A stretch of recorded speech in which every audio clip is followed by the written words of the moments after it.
Hello, everybody. Glad you could join us for episode number 54 of the Launch and Beyond podcast, a podcast designed to support you not only achieving great success in your business, but in all areas of life as well. Many of us have heard the age-old wisdom of go to school, get a degree or trade, work hard, and you'll eventually be successful, and from that, happy. This straight line and path to success has been repeated so many times that it's been considered absolute, and for many, the only way to get to your desired outcome. But is it the only way? In this week's episode titled Multiple Paths to Success, we discuss how such a straight line model and path may not suit everyone, and how achieving success through the pursuit of fulfillment may be the path you may want to consider. We hope you enjoy it. Yeah, we should have just started recording already because before we started the podcast, we were talking about this. I hadn't even looked at today. I briefly look over the notes before, but it just slipped my mind what we were talking about. And I sort of started asking Jim about how his kid's journey happened because they're quite successful at such a young age. And I'm like, how did you enhance this? And it's funny, like multiple paths of success. Oh, I'm tripping out at the moment because tripping out. Because I read Richard Bach's book called Illusions in the past week, and it talks about a blue feather, and then Jim just showed me he got a blue feather this week, and I'm like, well, I'm just tripping out at this point. I'm just synchronicity, right? I'm just being a submissive in the universe today. We'll just stay open to it because there's a whole lot of obviously messages and themes that come to us at the right time and place. And if you're just tuning in, this actually is a business and entrepreneurial podcast. But Adam and I have just had lunch and come back into another podcast recording. We're doubling up today, and the discussions that we've had over our break were really interesting, and they've led us straight into this podcast episode. So, Adam, everything that we spoke about, I think you're going to find is going to come up in this podcast episode, and that's the synchronicity of life and how things work out that way. It's so cool. Yeah. I'm just tripping out. Keep breathing, mate. Keep breathing because this is going to be a great podcast episode. So I'm going to say that it's because I deleted TikTok today. My whole world's already opening up. Opportunities open up for you as a result. So this is a really important topic, and it's one that is getting a lot of bandwidth and airplay, particularly by a lot of influencers who are quite successful, who are challenging the traditional pathways of success, education, etc. So so many people follow this path, achieve success, and they get to a point where they go, is this all there is? Or they're thinking that I've always wanted to do this, I finally did it, and it's not what it was cracked up to be. So, you quite often hear of people who finally get everything they ever wanted, and then they walk away from it. So this is really going to challenge people's perception if they've only ever felt that there was only one pathway to success. So please stay open to it because we're really going to challenge your paradigms and challenge your views and perspectives of what success and fulfillment really look like. Yeah, it's funny. Before we started recording, you mentioned Gary Vee, and he started working in his parents' business, and then he sort of gave that all up. And at about 32, which is my age, he started going and started doing everything he wanted. And I sit down and I reflect about this and go, hey, I was in my parents' business for a long time. My parents have been in my business, helping me out for a long time now. But I think it's time that I come into my own and move forward in that. And I think that's what the start of 2021 is. I know Andy Frisell is like, don't say like last year was a training and the year before was a training and you were almost about to do this. But I feel that 2021 is where it's going to happen because, as I mentioned to you, my accounts are looking good in terms of financially, and I'm getting stable into that point. And I feel that the success is coming this year. And there was no right way. Like I didn't complete uni. I went from high school, and it was a private school. Yes, it was a Catholic school, but it wasn't a grammar school. There was 1,700 students, so you were just a number there. But we had all the advantages there, but I didn't go to uni. I didn't do the traditional path of, the successful people. And I'm sitting in a good position right now. So I'm quite interested in this. It's interesting too, Adam, that, you talk about that is when someone moves out of flight, whether it's in their life, in their finances, and they get to an area of stability, suddenly opportunities open up because their brain can entertain thoughts over and beyond just survival. Yeah. So suddenly you go, man, I think I might do this. So you're not, the wolves aren't at the door. And consequently, you can self-actualize, you can self-express, you can look at multiple options because you're not just focusing on your next paycheck or your next $1,000 to keep your business going. So that's exactly what happens. And this whole emphasis of the podcast is about trying to explain to people that, just because a model has been put forward as one that serves a lot of people does not mean that it serves everybody. And there are going to be a lot of people who have been pushed away from fulfilling their own joy and fulfillment up until a successful level because it didn't match this pathway. They were trying to get a square peg in a round hole and they were never suited to that. And so one of the other things happened. Either they gave up on the dream or they basically compromised. And this is about, like I said, this is going to really rattle the cage. Yeah. Right. So let's get into it. I want to introduce a couple of key concepts that are really going to make sense. And to understand how and why we've gotten to where we are now, it's important to go back and understand where did this all come from. Right. So I want to introduce the concept of standardization versus individuality. Right. So by standardization, it's effectively saying everything's the same. There's a consistency. And individuality is obviously variance, right? We've got people have different preferences, colors, careers, etc., and that's celebrated. So within standardization, the power comes in uniformity, in everything being the same. And there's a level of certainty that comes with that. With individuality, like who the hell knows what's going to happen? There's going to be variance and change and difference, and we can't control that. So within standardization, individuality is like the mortal enemy. And within individuality, they look at standardization and go, man, I'd die if I had to follow that model, right? So they're opposites of that, right? So you can understand as a concept. So if we go, how come you're laughing? I'm just thinking, where are we going to go? I am the mortal opposite of the standardization. Right, well, so this is going to make sense for you, right? And this is why, within the coaching that I do, it's about finding the light within each and every one of us. It's not about succeeding on the metrics of society. It's about your metrics. Yeah. And finding your core truth, values, and health and self-expression help you thrive in that. So if you want to be in the corporate world, let's help you get fulfilled in that role. If you want to be an artist, how do we do that? Right. Yeah. So that's my agenda, so to speak, is to find core truth. Right. So, but of this, I want to take you back a little bit, back to the 1890s. And you're there going, what the hell is this, a history lesson? But follow me with you. It'll make a lot of sense, right? Back in the 1890s, there was a company called E.R. Quibb in Brooklyn in the US, right? And they were the leading manufacturer of ether, mineral salts, and disinfectant toothpaste in America. So all the good stuff. So this is considered a lot of times the birth of big pharma and pharmaceutical companies, right? So a lot of the important principles of standardization happened back then, right? So Dr. Edward Robinson Squibb he was a physician in the US Navy, and his role was to analyze the medications that were procured by the Navy and work out, what are we using, what's been going on, and evaluate really the quality of them. And it didn't take him a long time to work out that there was a huge variation in not only the companies that they procured medications from, but sometimes the batches. Now that's dangerous potentially, but it meant no quality control, right? So what he then did is he decided to build a company where the objective of the company was to manufacture drugs that were meticulously identical, right? So the motto of the company was reliability, uniformity, purity, efficacy. So it was just standardization.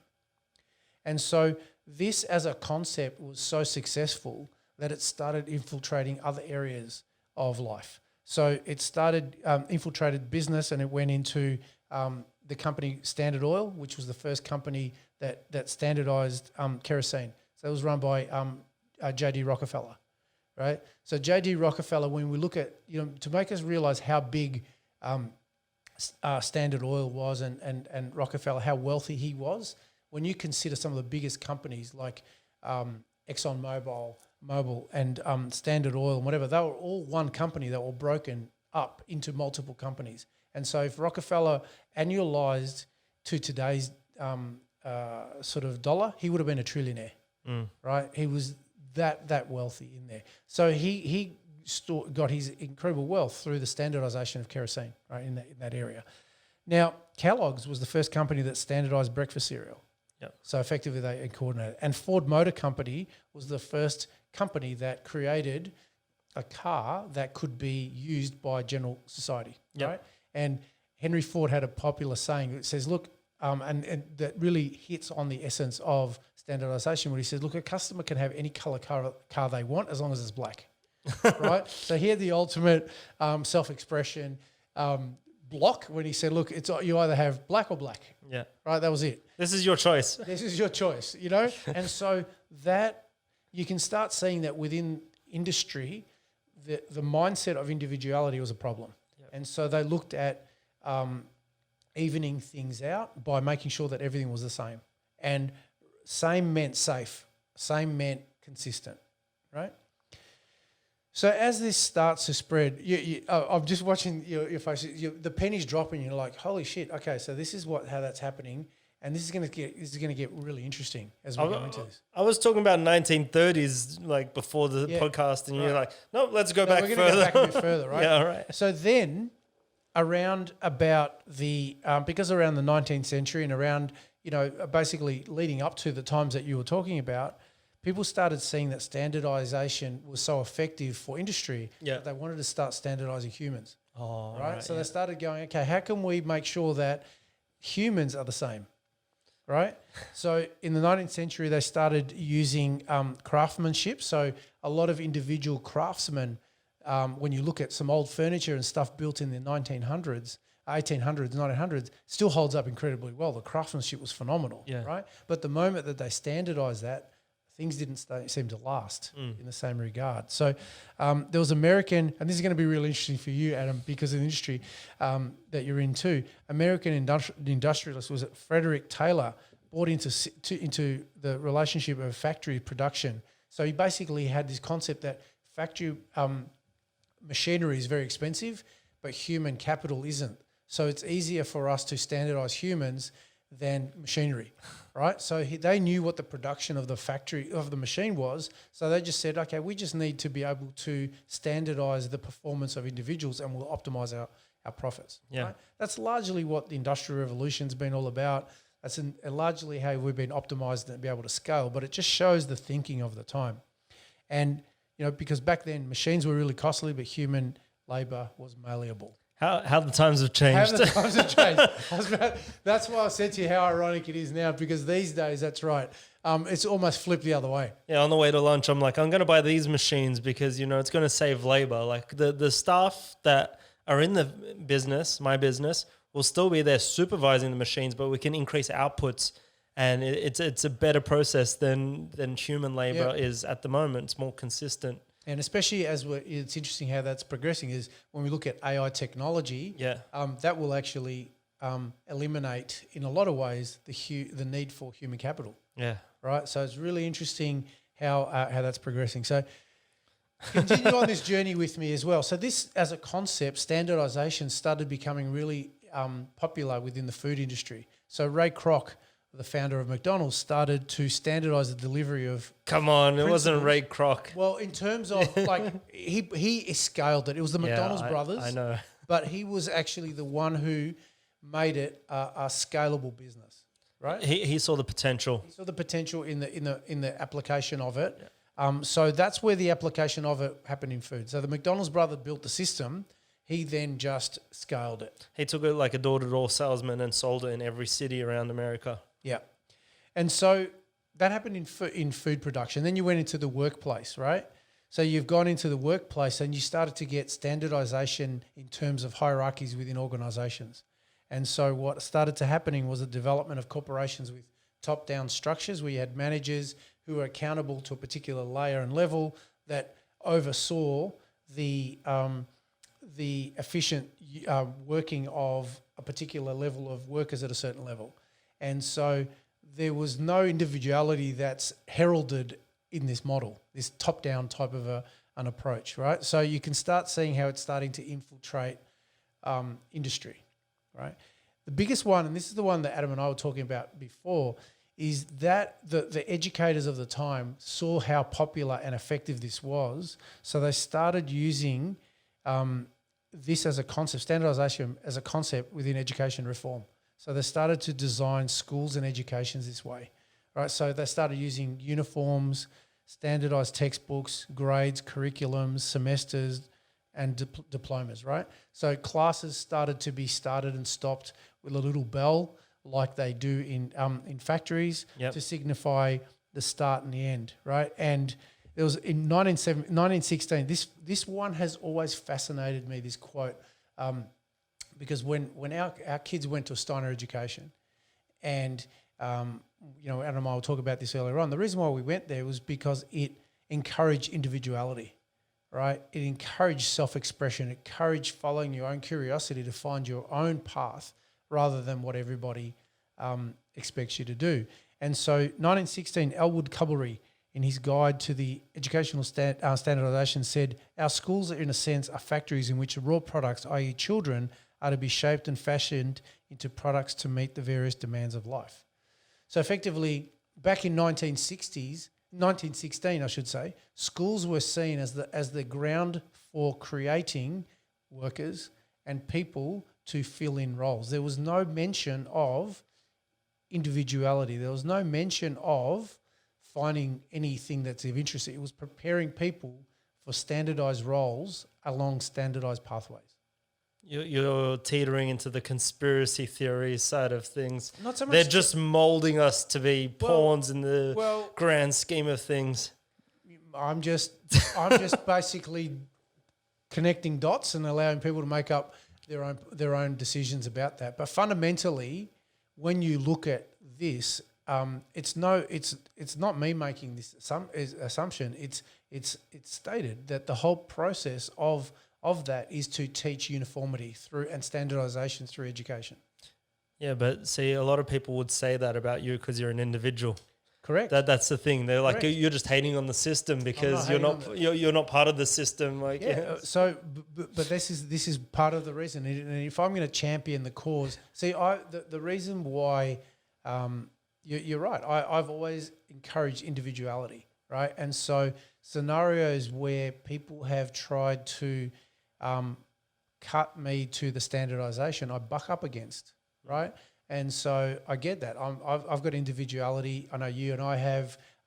So we're basically, there's no point talking about the merits of individuality. What I'm trying to explain is give it context. Yeah. Right. And so the reason why we as a society are shifting away from standardization is because for so long, from what has been seen, is that the suppression of individuality, right? And that's going to come at a cost. It's funny because what you were mentioning with the schooling and standardizing of schools and the curriculums and testings, in Australia, we see that the level of education keeps deteriorating and they're standardizing more and more and their curriculum is becoming more just one size fits all. And you can see it in global results as Australia is slipping in maths. It used to be one of the top achievers, but now because everything's becoming standardized more and more, it's you can see the results on the global scale. Other countries who take a different type of approach to this like ultra standardized session, they're actually producing more. Some of the best schools are in where is it? Is it Thailand? Some of like the biggest entrepreneurs send their kids to Korea school as well. Yeah, too, isn't it? South Korea. Yeah, because they're very different. I think Steve Jobs sent his kids there for a while, just because it was so different to the standardized sessions, and they wanted to have like a big reality shock and teach them about life as well, not just curriculum. Yeah. So it is. So stay open if you're listening. This is not hating on universities. This is not hating. I'm the product of it. Adam said, he's gone to uni.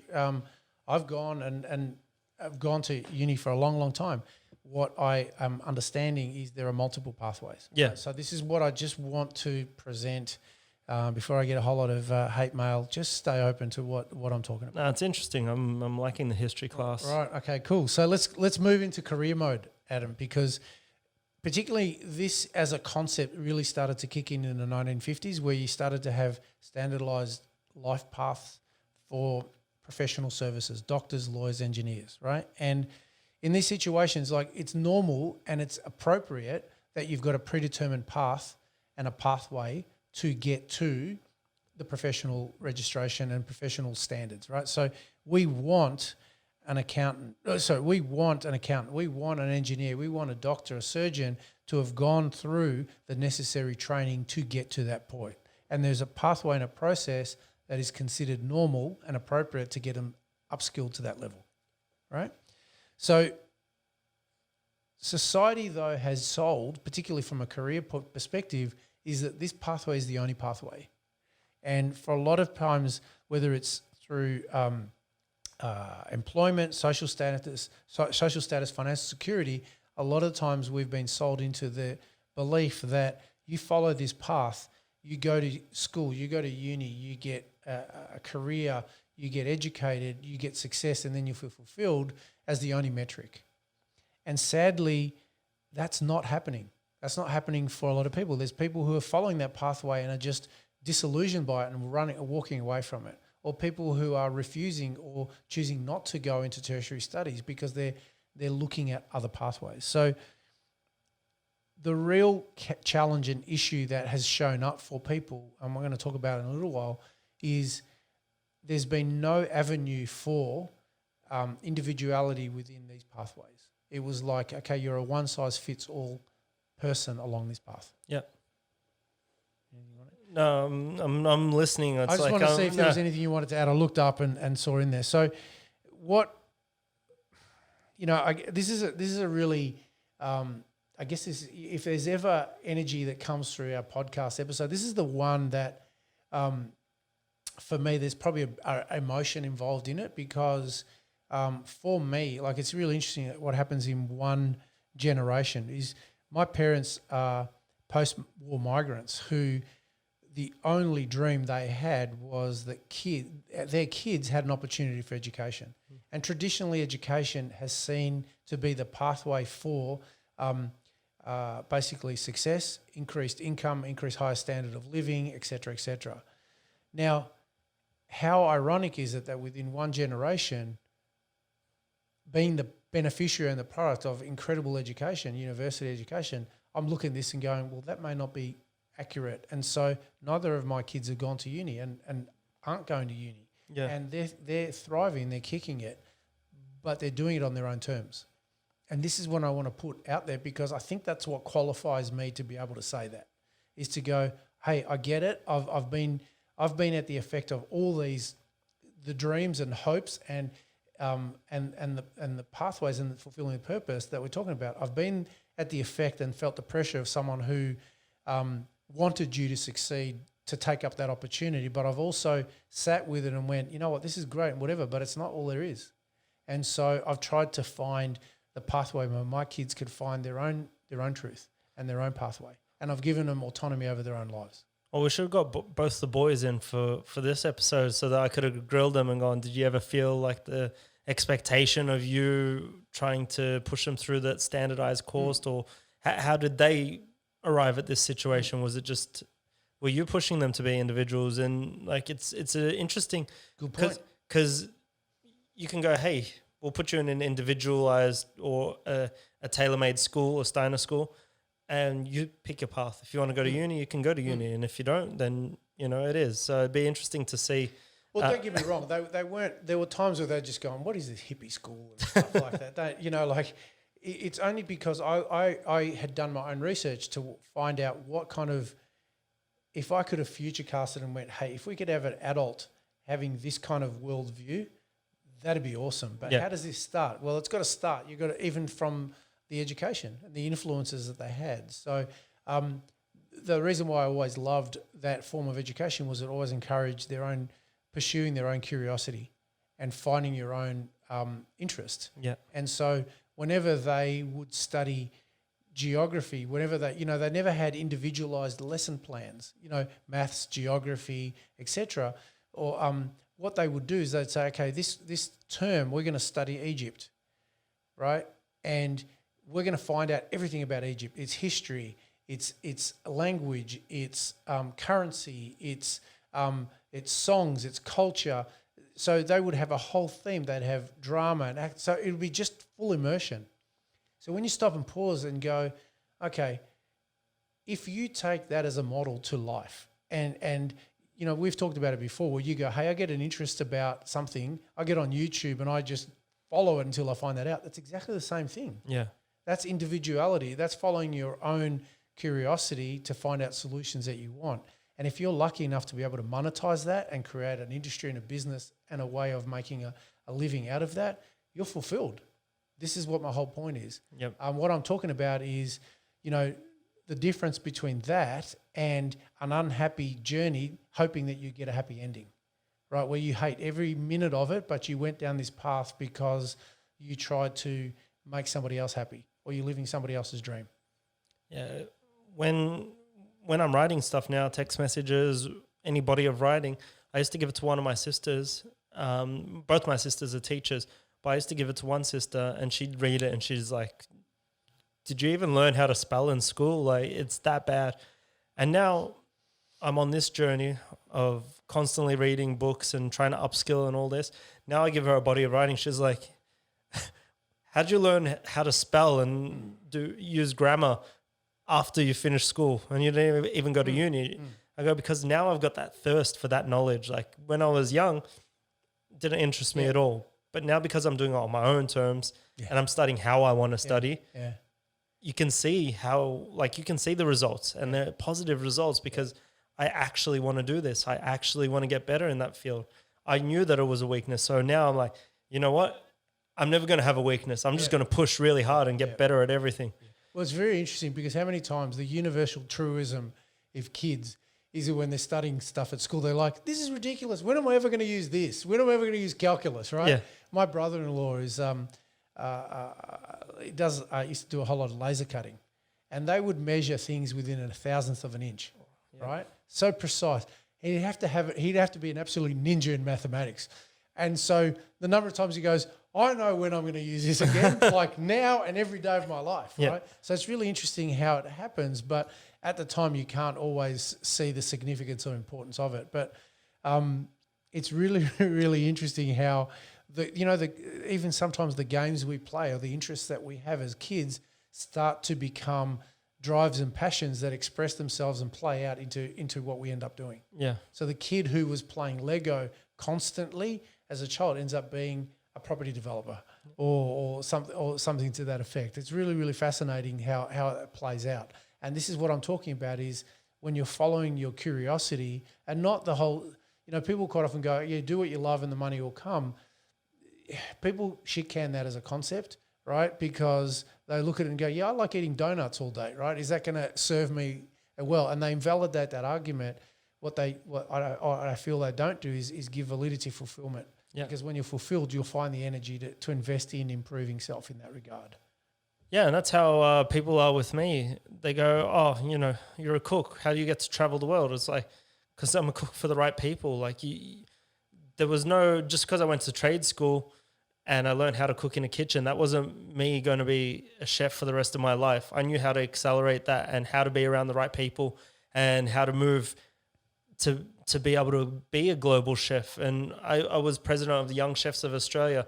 That got my name out there globally among our industry. And then people would go, hey, do you want to come over and cook in our country? Do you want to judge competitions in our country? And it just opened me up for a completely different world. There was no set structure in how I got to the level I got to in my cooking career. It was just because I just kept enhancing my individuality and really playing on me just being me. And there's no set structure in doing that. How many times have you heard of people being able to travel the world for their dreams? It happens to the ones who are bold enough to be individual because they're the ones that are special enough to go, hey, let's go. I'm not saying that you can't travel the world for work in other ways, but the ones who deem, if you look at motivational speakers, there's thousands and thousands of motivational speakers, but the real big individual ones are the ones that have gone through a lot of crap and they've just pushed through and they've stand out from the crowd so much that someone's like, hey, actually, do you want to come speak at our conference? And they give them a big fat paycheck and the guy's like, maybe if you bump up the price just a little bit. And then they do. And it seems to work out that the bold get paid for what they do, like in a extravagant way. Yeah.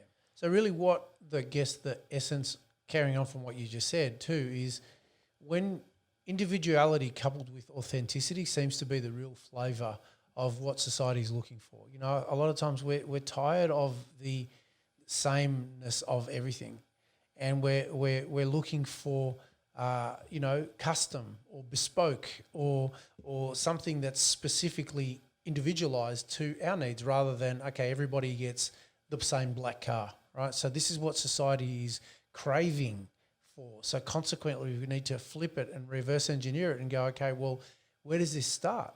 It starts as a concept, I feel, of celebrating individuality within obviously constraints, obviously in there. Like there have to be structure and rules around it, right? Yeah. Otherwise, you have anarchy. But celebrating that, you know, allowing people to follow their own path, in my opinion, is actually going to bring about a society of people who are fulfilled in life and really going for it and wanting to find joy in what they're doing and contribute because it's fulfilling them on a personal level. Yeah, and the happy byproduct of that is a more successful society. I believe because so. everyone is pushing to be the best in their field because that's what they love. Yep. And then because they're the best in their field, anytime you go and you need a product, you've got the best available to you now. So it becomes a better society overall. Yep. And people are fulfilled. There's no burnouts. There's no depression rates. There's hopefully less suicides if you go into that deep, dark sort of thing. But that's just because people are satisfied.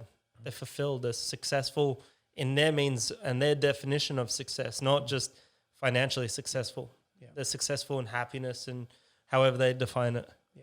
So let's bring this into discussion in there, Adam, because there's some points that I want to, some statements and some examples I want to use that we can expand on to either support or challenge some of the concepts that we put forward. So point number one, the focus of this podcast episode is not to invalidate the importance of education, right? Let me be really clear that for careers, that the only pathway, this predetermined pathway, is the only method to use that, then that's an appropriate pathway. So if, like I said, you're a neurosurgeon, a pilot, an engineer, an accountant, whatever, you need this level of education to get competency and get to the level where you can do what you're doing, right? It's an essential basic expectation. Yeah, I'm not going to let anyone perform a surgery on me unless they've been to medical school. Yeah. So I'm not having someone who knows a little bit about neurosurgery from YouTube operate on me if I've got a brain tumor. I saw a video once. Right. So no. Dive in there, buddy. That's that case. So this is not to question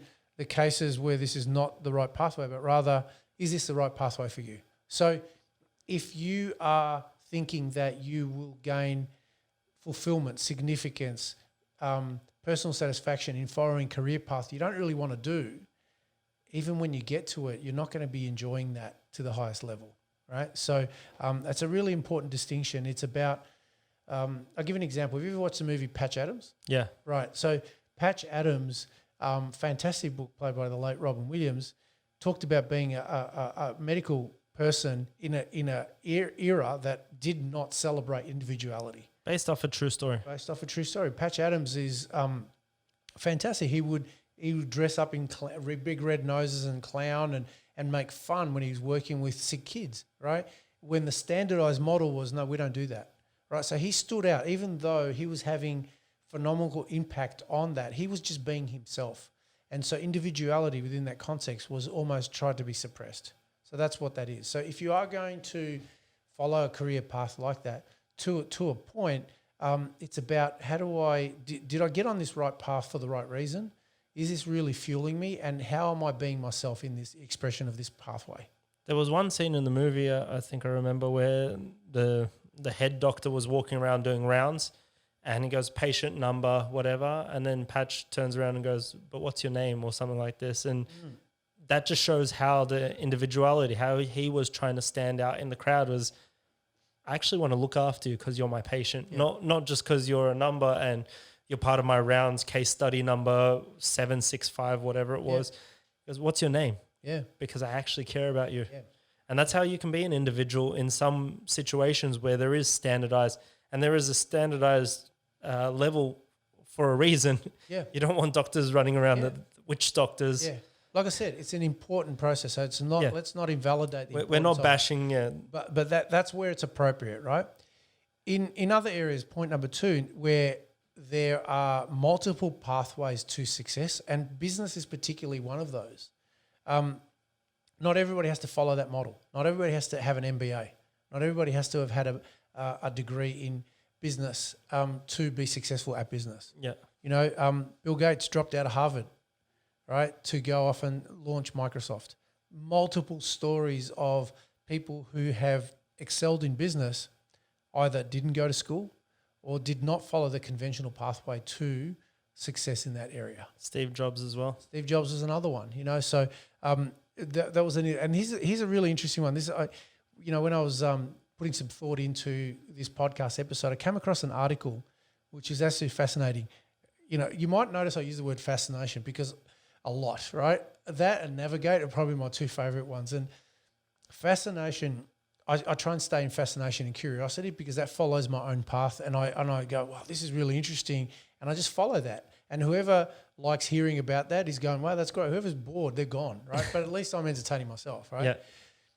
But I read a story, must have been about 3 or 4 days ago. There's a guy called Ewan Blair. He's the son of ex-British Prime Minister Tony Blair. And he founded a company called Multiverse back in 2016. Now, this company is now worth $200 million Australian dollars, right? And it's designed, interestingly, to divert people away from uni in order to go to apprenticeships.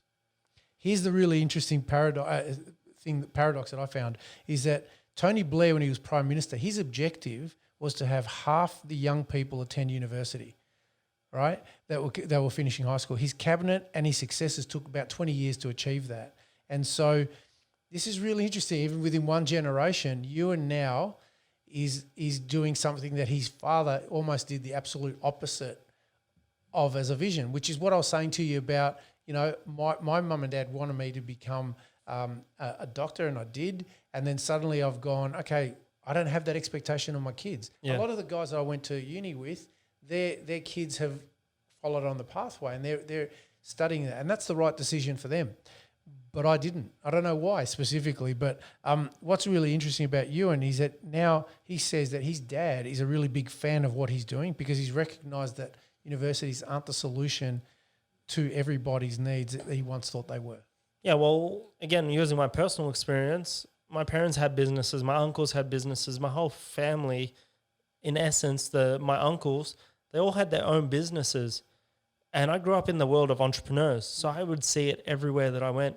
And then for me to go to university, being the firstborn child in my family, I went to university, which is what my parents wanted. It was to provide their children with, like your parents, that my parents were the immigrants, you know, same situation. So I went to university to study business and majoring in accounting. And I'll turn around and go, I know all these principles because I've worked in them for years. I might not know the exact names and I might not be able to write an essay on it, but I know all the principles. So I just said, stuff uni, because I knew how to manage a team of people. I've managed some of the worst people. I've also managed some of the best people, but the concepts weren't different.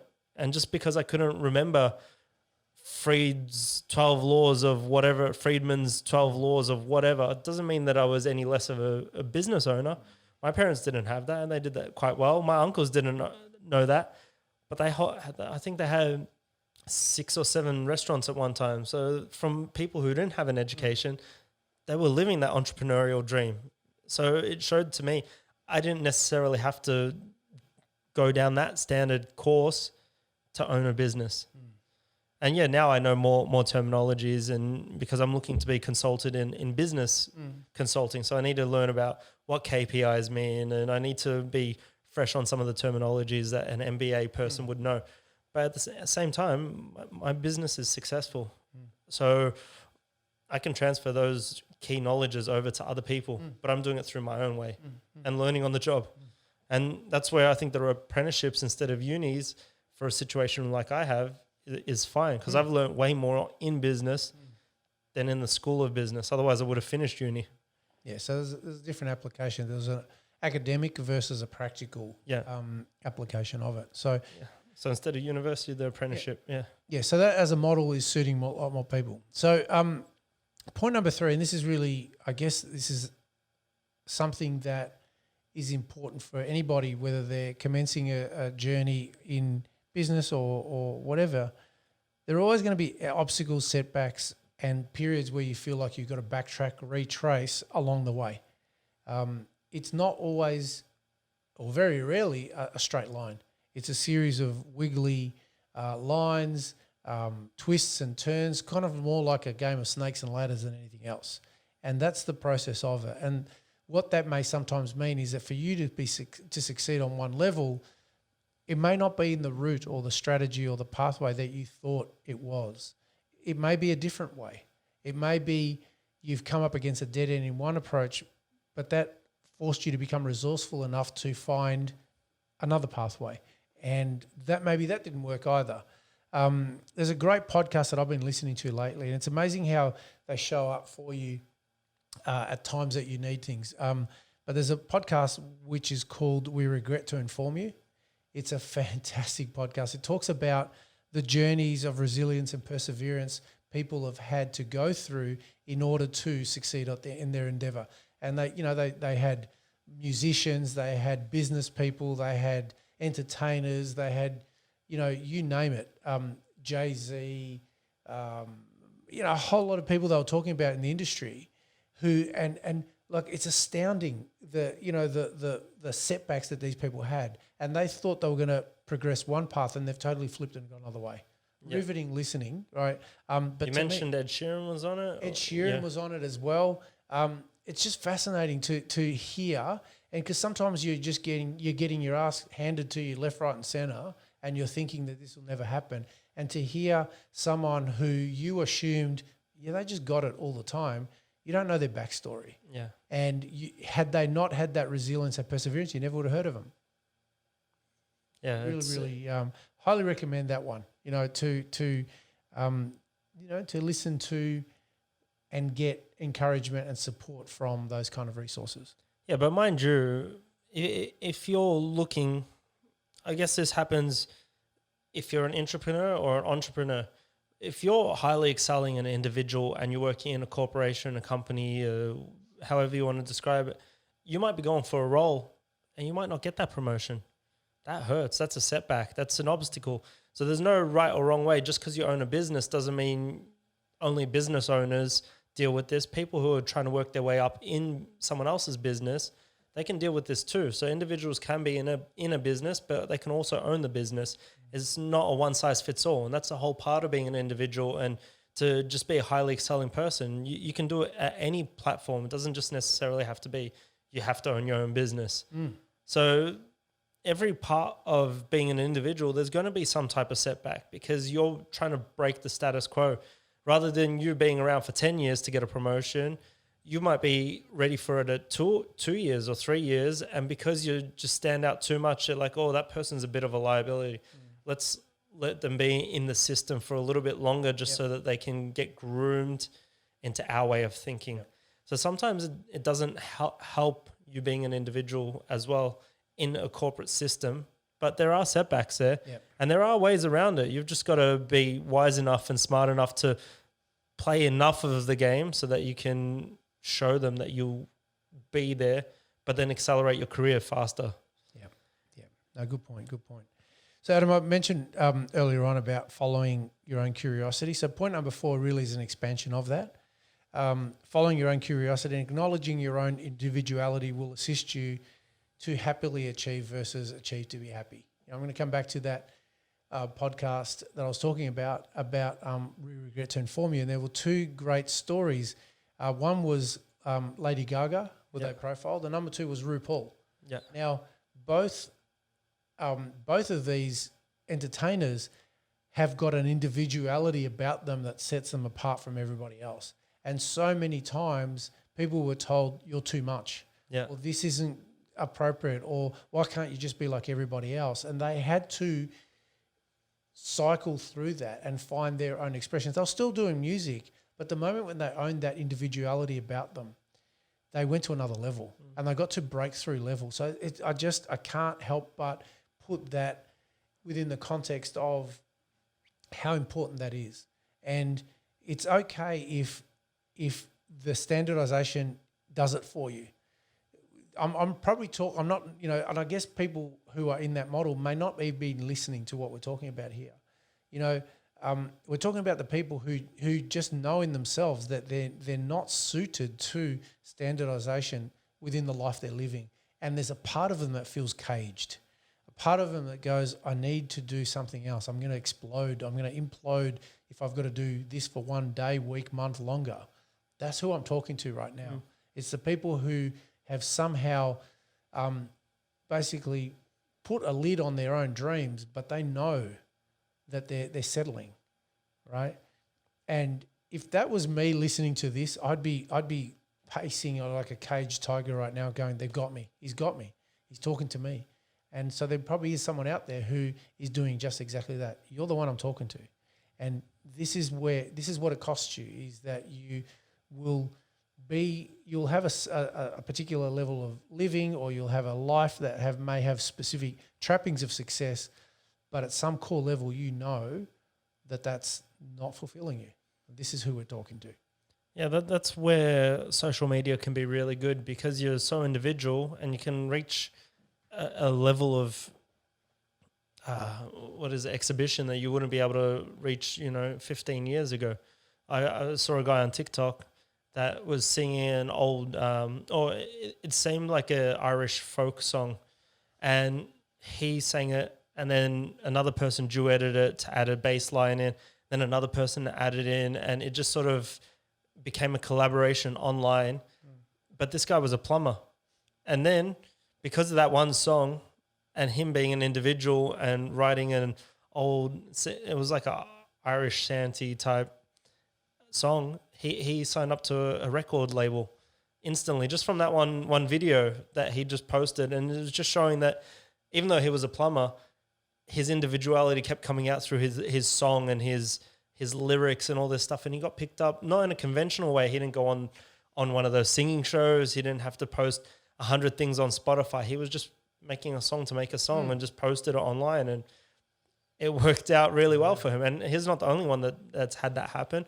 Many times on social media, that's how people come out. It was like Justin Bieber. Usher found Justin Bieber through YouTube. And, it can happen in unconventional ways now. It doesn't have to be, hey, you got to go to the record label, you got to sing something, you got to put a demo out, and that's the only way you can do this. There's many other ways now. Yeah, exactly. And which is actually point number 5, and that is there are going to be multiple pathways.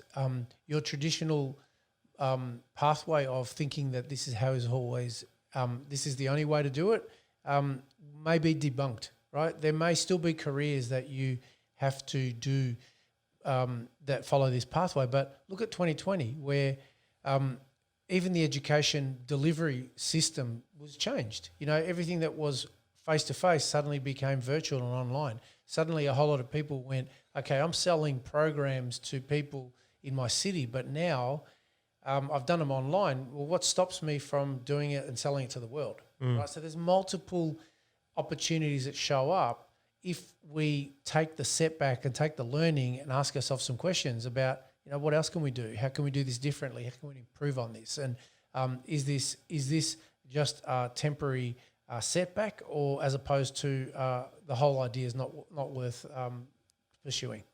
Yeah, and one of the benefits of that is now that they've done the online course, they might not have thought about that in the past. They might have gone, hey, our production's not big enough for that, or we don't have that scope. But now they got the online course, but then they got the human contact ones that they can do, especially in Australia now where we're free enough to do these sort of things. But now they got the online that can go globally, as you said, but they've got the face-to-face as well. So if some people really love the face-to-face, you've got that avenue.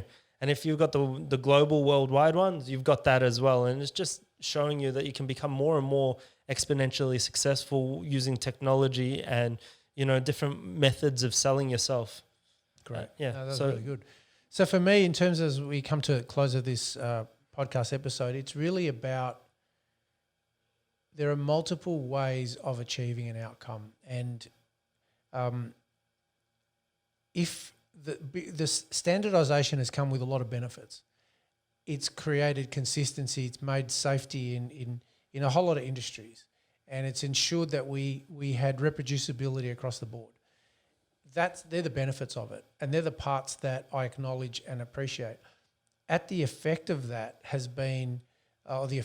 should say, has been that sometimes individuality has been suppressed.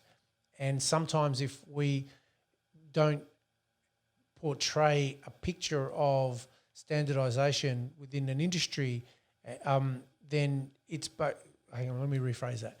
Quite often, the individual has been lost within the industry or the career or the movement because they had to fit into a particular box.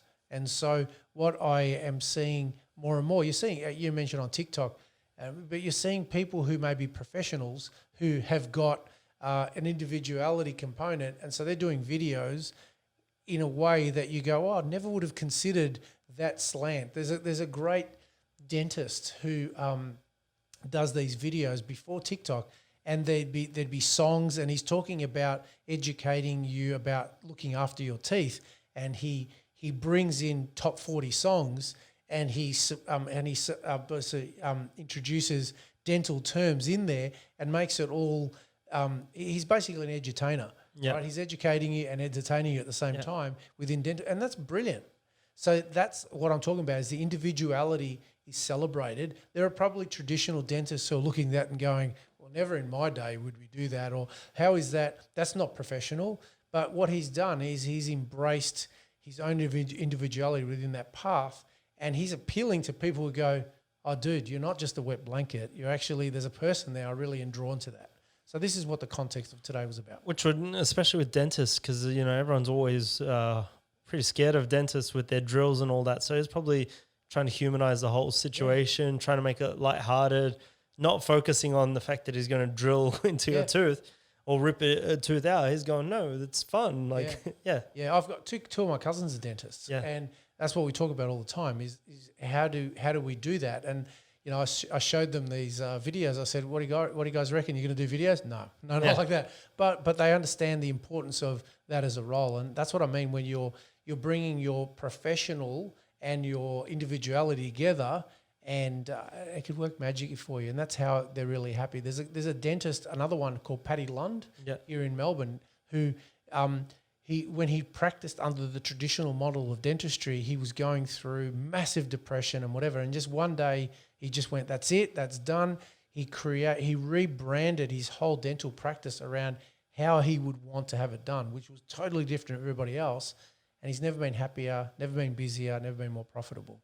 So really, really fascinating. So, I'm super fortunate to come from an industry that celebrates individuality. Yeah. And this is why I said at the start, I'm an individual as it is, because we're celebrated.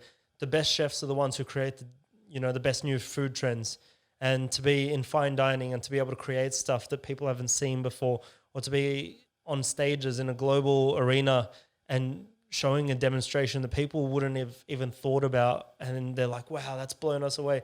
It's a pretty standard thing in my world, but when I go out and show everyone else, they're like, oh my God, I never even thought about it that way. I didn't even know you could do this or you could do that. And it just shows how you get celebrated for being an individual.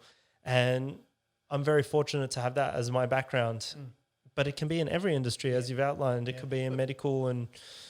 Yeah. But if you went out to, say, rural parts of our state, where you're not necessarily been subjected to individuality within food choices, you would find that very restrictive. Yeah, it'd be steak and chicken parma and maybe a fish and chips on the menu, spag bowl, and you're good. And that's appropriate, and that's going to fit at people who like that. Yeah. But for someone who's going, hey, is there anything more? Is there a token vegetable or something that we could have?